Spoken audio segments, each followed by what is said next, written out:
Hey, what's up and welcome. It's Matthew here, the designer and developer, the hybrid, the best of both worlds, the greatest of all time.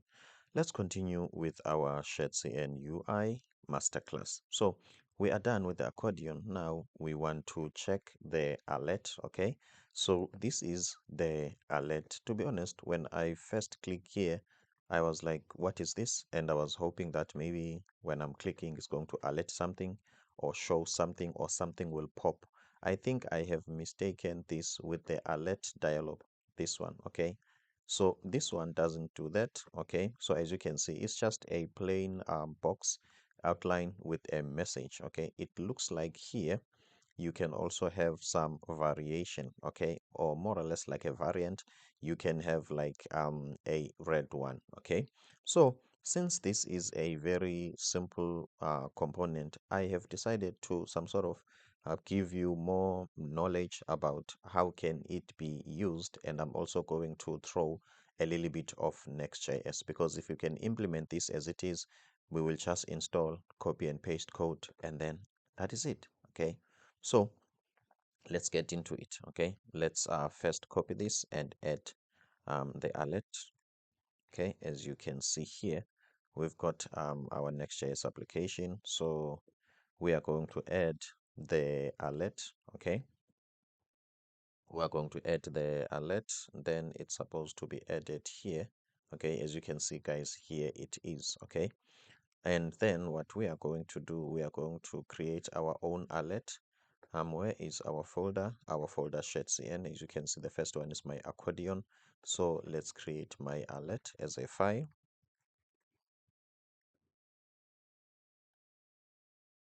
Okay, my alert.tsx. As usual, we are going to use RFCE just to create a normal React functional component. We are going to go back to Shadcn CN and import everything that we are supposed to import so that we can use this alert, as you can see, guys. And then what we're going to do, we are going to copy this code as it is. Maybe we can just copy this one, the one with a variant destructive, as you can see. Let's just copy this one, okay? Let's see. Okay, maybe we can even copy the one that we've been given and change the, what can I say? And change the variant, for instance, here. Let's see, do we have a variant? Maybe we'll add a variant here and it's going to be descriptive, okay? So my apologies about that. Let's go back here. This is alert. Let's copy this as they are telling us to do. Okay, terminal is not defined. Let's see what mistake have I done. Okay, alert, alert, alert. And then terminal. Blah, blah, blah. Let's see, do we have to install anything before we create this? Let's see. Okay, terminal. Okay, what is this component? Let's go back here. So the first approach to solve this problem is to press Control and press space to see. Okay, as you can see, this is an icon. Okay, so let's just click here so that we can import it. As you can see, guys, now everything works well.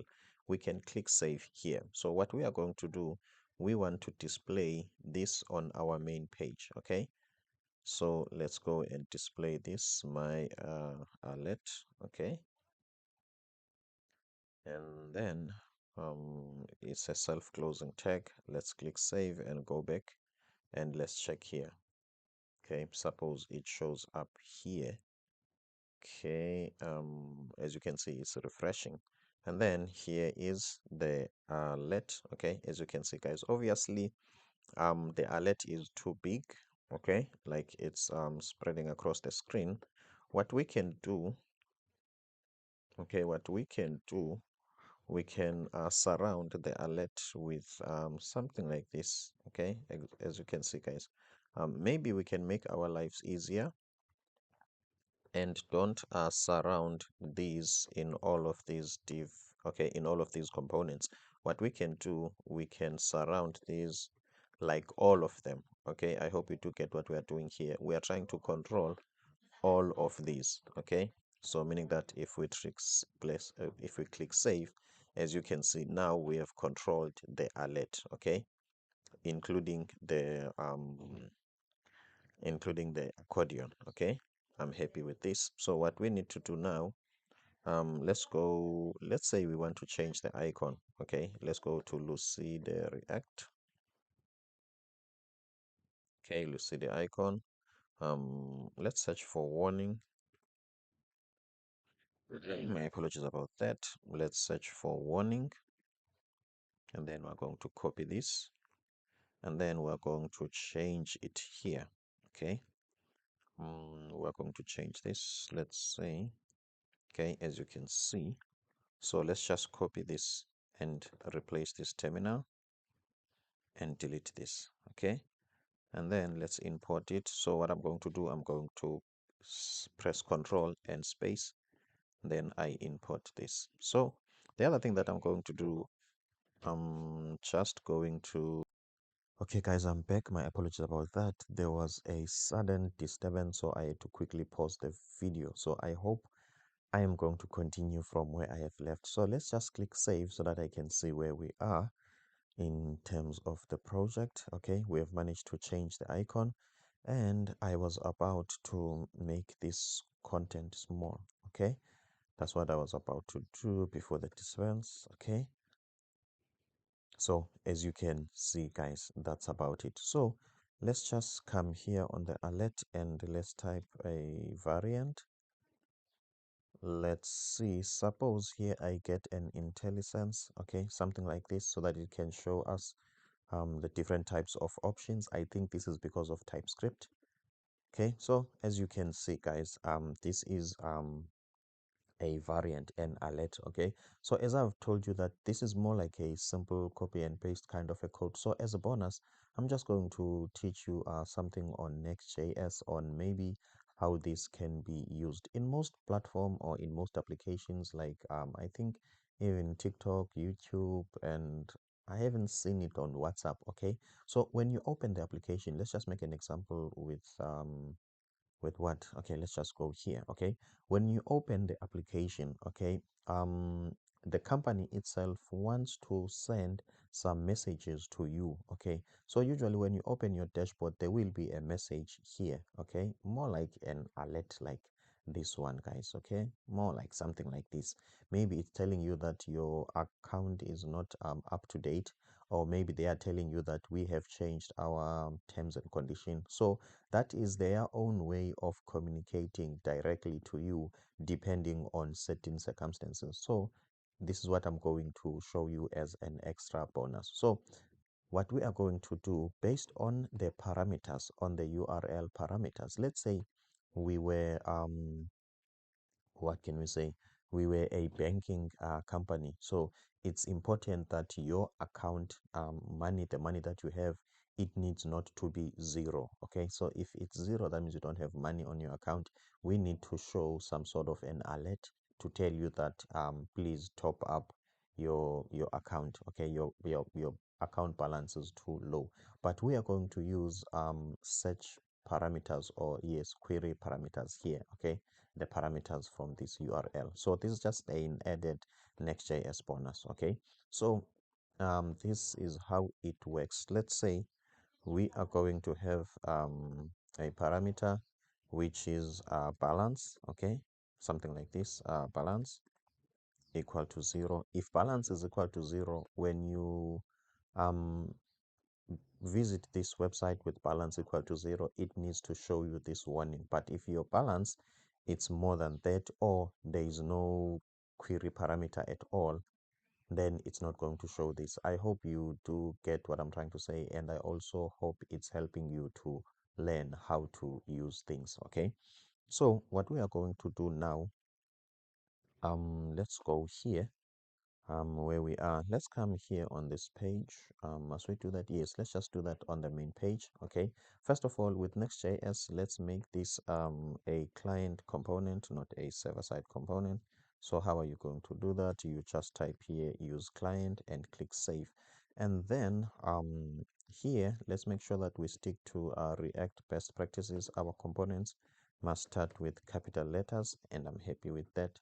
And then with Next.js, we are going to use we are going to use a hook, which is, I think it's use search parameters. Okay, so let's try that. Let's say const um, params is equal to use search parameters, okay, or search params. Okay, this is a hook.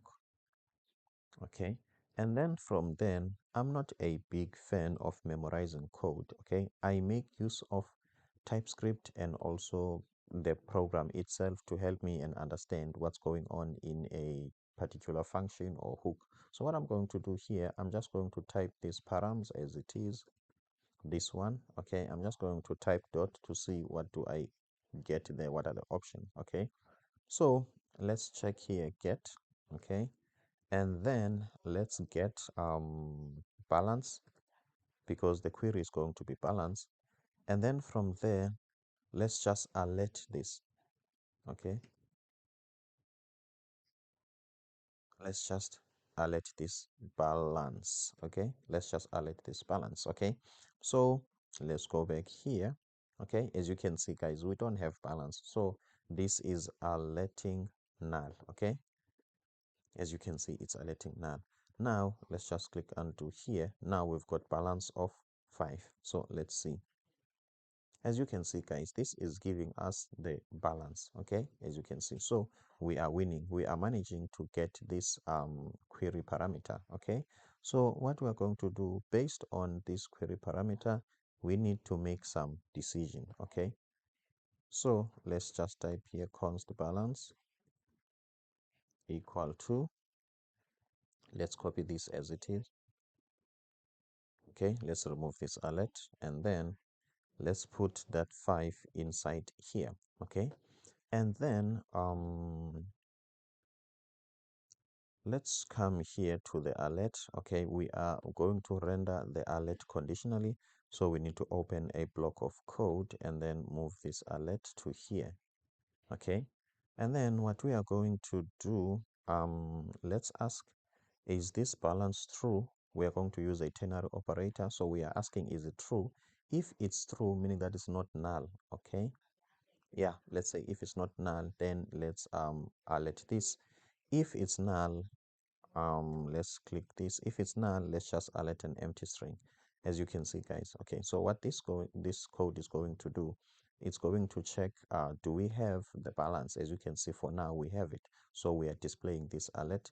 But if we don't have it here, okay, this disappears. Okay, so obviously, even though I didn't check if your balance is 0 or it's not 0, I hope you do get what we are trying to do here. In case you really want to check if the balance is 0, you can just come here and change your condition. For instance, if balance, it's let's say balance is equal to 0. Okay, my apologies about that. If balance cannot allow balance, okay, sorry. Okay, this is we need to do this. Why this comparison? Because the type of string, and okay, cool. Okay, obviously for now that is a string. Okay, so we are asking, is this balance 0, which is equal to 0 as a string? Okay, so let's just quickly check here, guys, before we close this. Okay, as you can see, guys, it's not 0. Okay, but once you've got a balance of 0, then we can show the message here. Then let's just customize our message so that it can make sense. So let's just go to alert, and okay, this is a bank balance. Okay, let's just type bank balance. Okay, and then our message will be bank balance. Okay, what can I say? Cannot be 0. Okay, cannot be 0. And that's about it. And then let's check here. Okay, if your bank balance is 0, it's going to tell us bank balance cannot be 0. If you've got money in your own account, then that is not much of a problem. So let's just click this. Okay, as you can see now, bank balance is not 0, so we don't show this message. I am Matthew Msengati. I'm the designer and developer. I've got a 10-hour coaching course where I teach you exactly what you want to know. If you might be interested, you can book your own one-on-one meeting here. Give me your name and your email and I will come back to you. Don't forget, I've got also a buy me a coffee account should you want to support the channel. Also, I've got coded UI where I teach people how to use Figma, designing awesome user interfaces before the actual coding. Thank you so much. See you on the next one.